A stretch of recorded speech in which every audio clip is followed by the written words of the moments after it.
Hey guys and gals, Nary here from Drakewing Gamers, coming to me on Twitter, The Gaming Dragon. Today I'm coming back at you another Let's Play episode of Far Beyond the World. So, I've got myself a nice mug of cold brew pumpkin spice latte here. I'm ready to bring you guys some more content, so let's go ahead and jump right back in, shall we? Alarm Chan, you are up, and let's delve back in. Okay. I do actually, and as embarrassing it is to admit it, it makes me feel like I belong. You're not my prop. I know. I cut him off, facing him with a confident smile. I meant as in belonging at your side. Oh. He blushes slightly and looks away. Despite getting quite flustered, I can see his tail wagging happily behind his back. Maybe he can sense my heart rate, but I can read his moods just as well. So, what's up with that busted chair? I nod towards the broken, upturned seat, and Ranok looks at it awkwardly.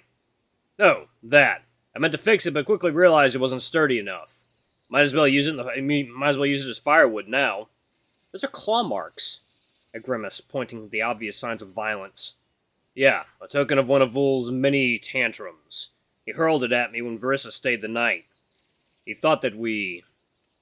The wolf pauses, twiddling bashfully with his fingers, but quickly shaking his head. But we didn't. Jeez, he's quite possessive of her. Yeah. He sighs in feigned amusement. Why was she staying the night, though? She doesn't strike me as a sleepover type of gal. She needed comforting, and Cora was away with Delrin's pack. The shaman just passed away, and she was reeling from both his loss and her new appointment. Damn! If there was a perfect time for Vul to shine, it was then. Are you kidding? Ranok snorts. The reason she came to me in the first place, despite all the rumors it would cause, is because the first thing he did is ask her to be his mate. He cornered her out in the open, smiled ear to ear for everyone to see, ignoring completely the tribe's mourning. I cringe, imagining the scene caused and how distressed Verissa had to be. That guy really doesn't have a clue, does he? Worst part, he barged in here while we were breaking fast. I guess that's one way to call it. Most likely spurred by the talk on the street. Without waiting for an explanation, he simply hurled that chair half across the room, nearly taking us both out with it. What? I gasp, half in shock and half in amusement that I'm even surprised. After all, I've experienced that side of him before. That side of him myself. But it's not something I'm going to share. Vul has enough bad rep as it is to deal with. Yeah, so when I tell you to stay out of his way at the moment, it's because I mean it. Anyway, I better hurry up with all this before Father sends the guards to fetch us. I laugh and nod, allowing him to get back to the task at hand without further distractions. Eventually, he finally gathers everything up and stuffs it neatly into a leather backpack. But the wolf doesn't stop there. He fetches a rope, some iron pins, and other odds and ends, filling the pockets to the brim, and I begin to worry about the size our luggage begins to grow. As we leave the attic, I decide to voice my concerns. This is a lot of stuff. Are you sure we need all this?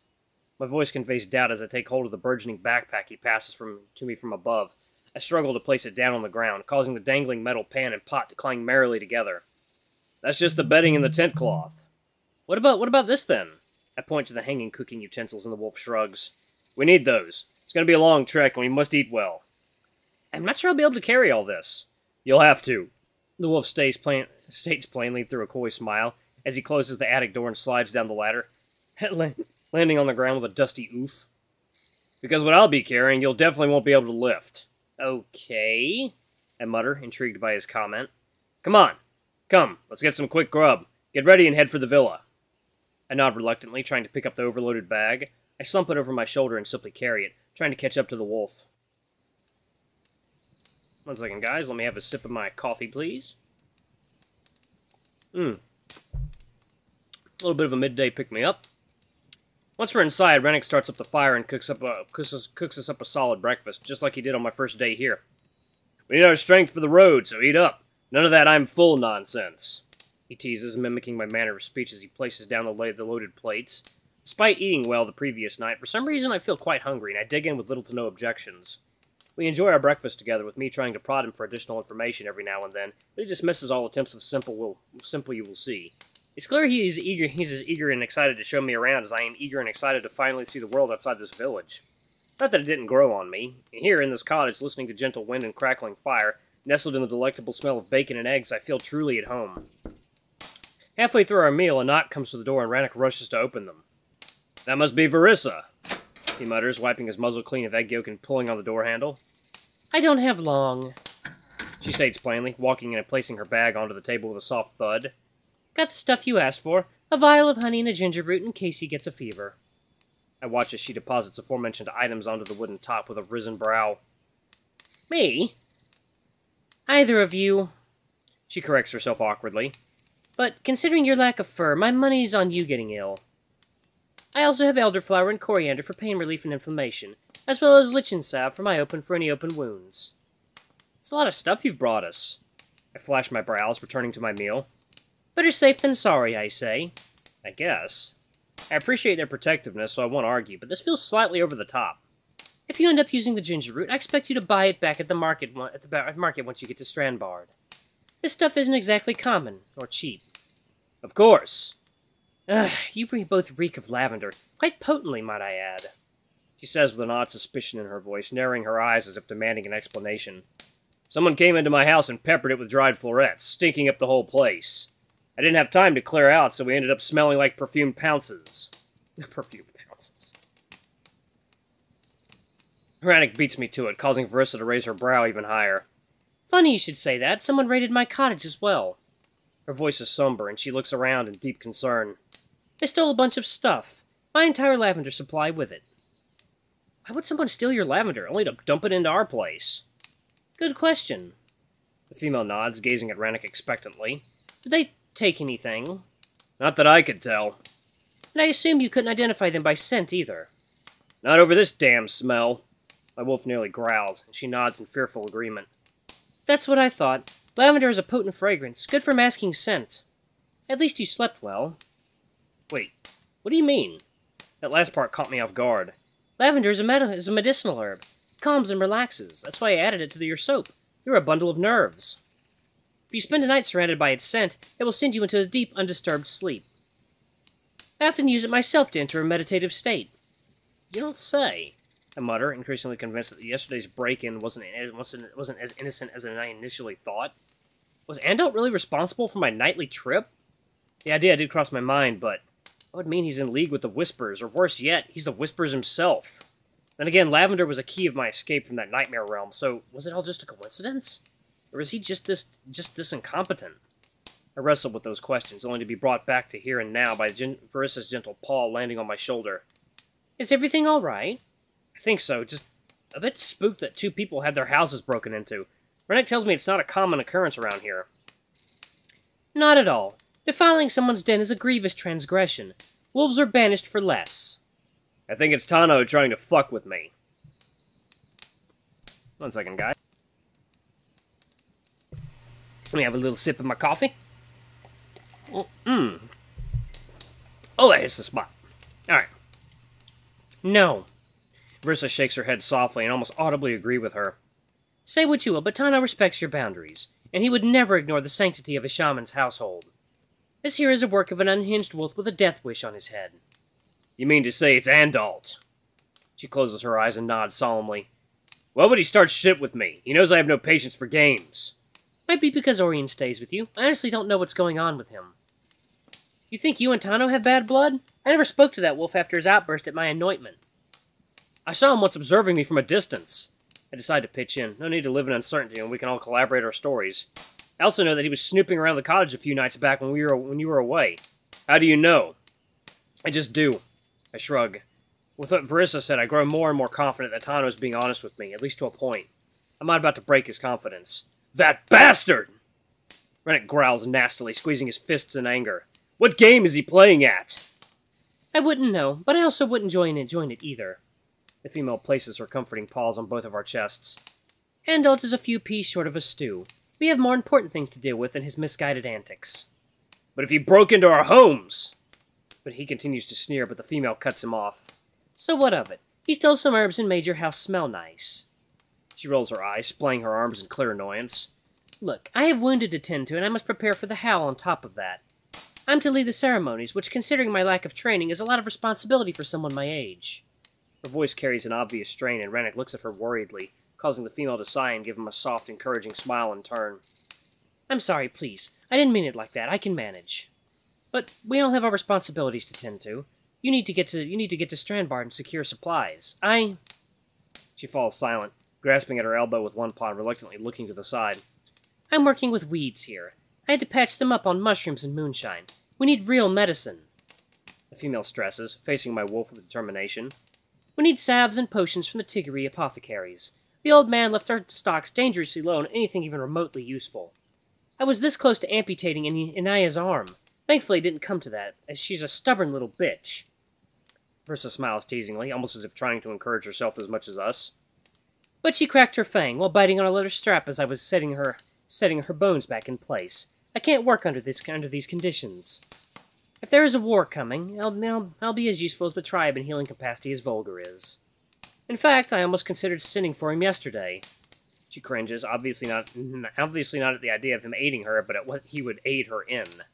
The image of him chopping someone's arm off causes me to shudder. I'm meant to be a healer, but I'm reduced to a role of a butcher, or worse yet, a torturer.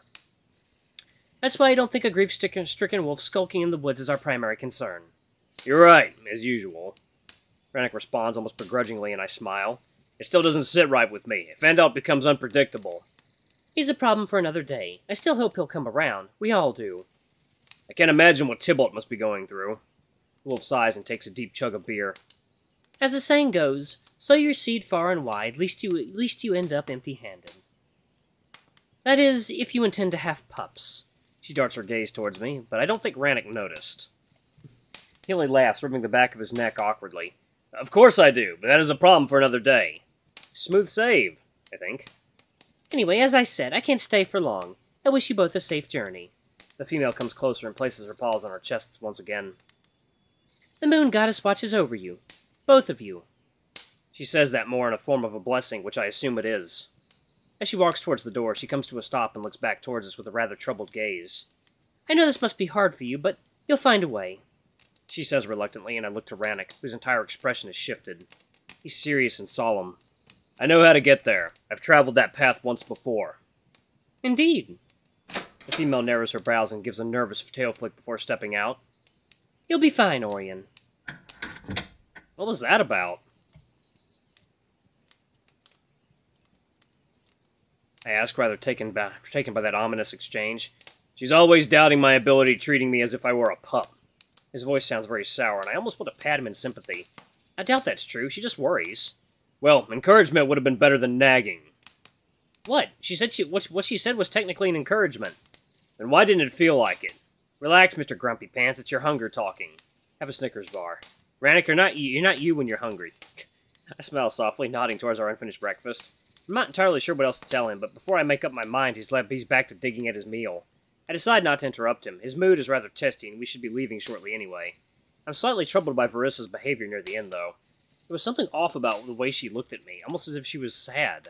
Or perhaps I'm just reading into things. After all, she's been through hell of her very own. We spend the rest of the time in a relative silence. Once we finish with the food, we empty our mugs and I help clean up. Can't leave dirty dishes for a whole week, which I'm told is as long as this trip is going to take. While I ensure nothing is going to get moldy or attract insects, Ranok packs the remainder of our stuff in Dance's gear. When that's done, I pick up one of Ranok's spare cloaks and put it on, securing my new dandelion in its pin.